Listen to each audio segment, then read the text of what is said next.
Dan pemirsa, untuk mengetahui situasi terkini di depan gedung DPR serta seperti apa pantauan arus lalu lintas kendaraan yang terdampak akibat demo, kami sudah bergabung bersama dengan rekan Ifdal Amal yang akan melaporkan langsung dari depan gedung DPR dan juga bersama petugas NTMC Polri Brigadir Susan. Ya, bisa kami saparkan, kita ke Ifdal terlebih dahulu. Ifdal, bagaimana situasi terkini di sana?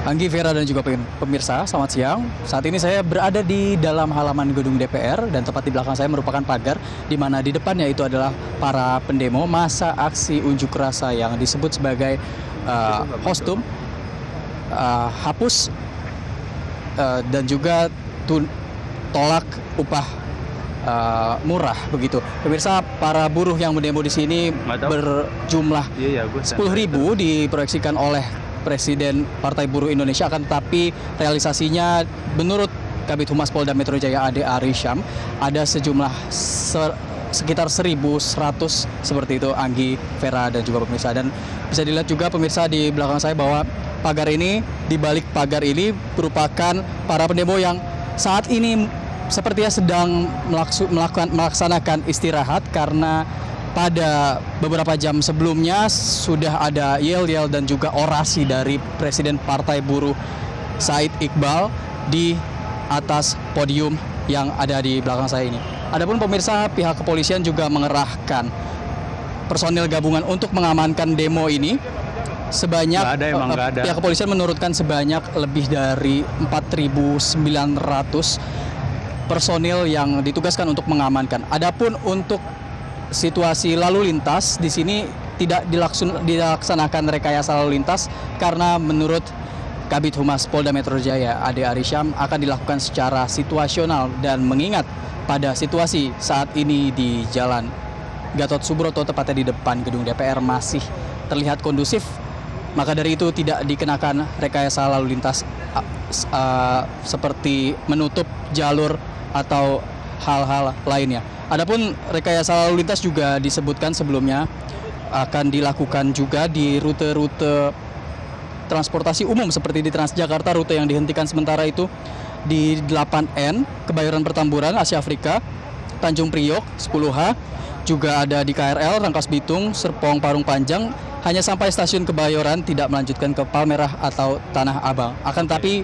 kembali lagi hal itu akan dilakukan secara situasional. Sementara demikian, Anggi, Vera. Baik, dari Ifdal Amal yang berada di Senayan, Jakarta, kami akan memantau situasi lalu lintas terkini. Ada Brigadir Susan di NTMC Polri, silakan.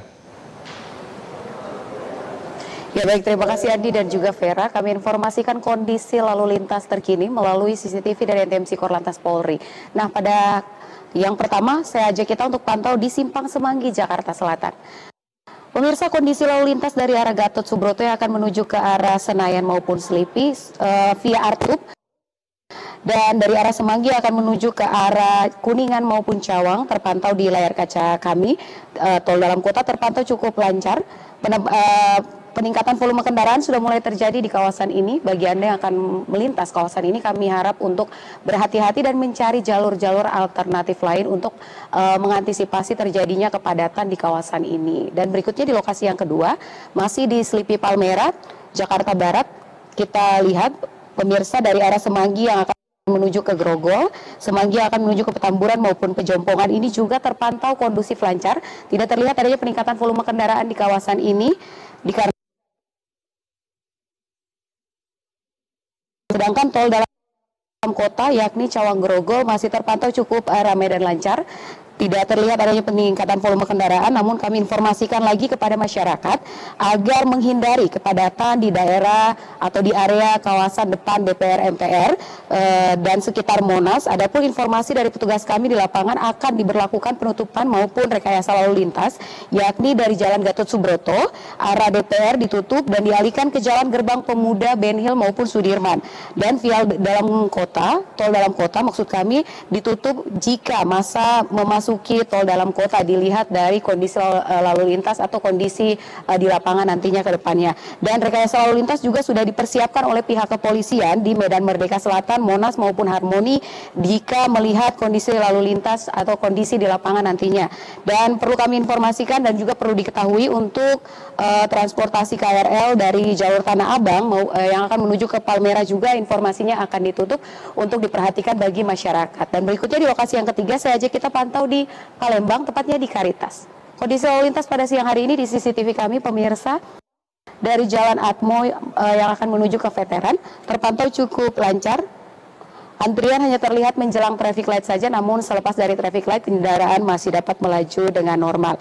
Dan berikutnya dari Mall Citowaru, Surabaya, Jawa Timur, kondisi lalu lintas melalui CCTV kami juga pada siang hari ini masih terpantau cukup ramai dan lancar. Kami menghimbau untuk mengantisipasi dikarenakan kawasan ini ada pusat perbelanjaan yang menjadi salah satu faktor terjadinya perlambatan kecepatan kendaraan yang perlu Anda antisipasi. Dan untuk informasi kondisi lalu lintas Anda dapat menghubungi call center kami di 1500669 dan SMS 119. Demikian informasi dari Brigadir Susan.